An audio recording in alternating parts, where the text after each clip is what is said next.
La part du colibri.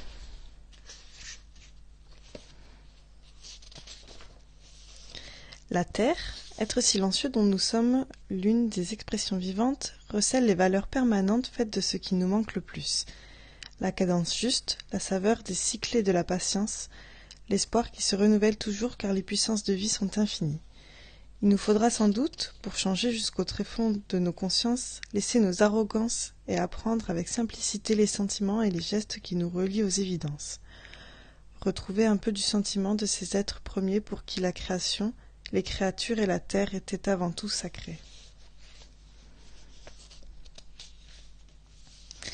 M'appuyant sur ce credo, je propose de poser quelques-unes des questions qui me tourmentent depuis plus de 40 ans. Comment se fait-il que l'humanité, en dépit de ressources planétaires suffisantes et de ses prouesses technologiques sans précédent, ne parvienne pas à faire en sorte que chaque être vivant puisse se nourrir, se vêtir, s'abriter, se soigner et développer les potentialités nécessaires à son accomplissement? Comment se fait-il que la moitié du genre humain, constitué par le monde féminin, soit toujours subordonnée à l'arbitraire d'un masculin outrancier et violent?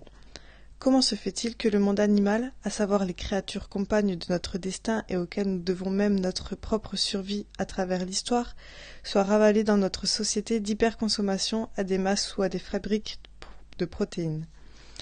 Comment les mammifères bipèdes, auxquels j'appartiens, ont-ils pu se croire le droit d'exercer d'innombrables exactions sur le monde animal, domestique ou sauvage?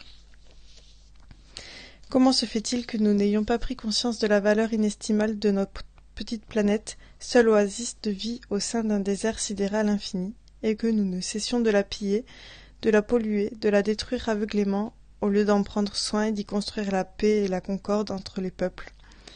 Ces questions qui demeurent à ce jour sans réponse mettent en évidence la faillite de notre conscience et l'obscurantisme dans lequel nous évoluons en dépit de nos connaissances. Nous restons enlisés dans un profond et immense malentendu.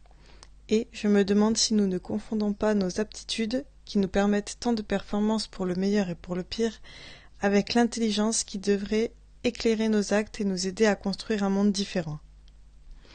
Ces constats obligent à se demander si l'humanité est encore en mesure d'orienter son destin vers l'indispensable humanisation, à savoir la construction du monde avec ce qu'elle a de meilleur pour éviter le désastre du pire.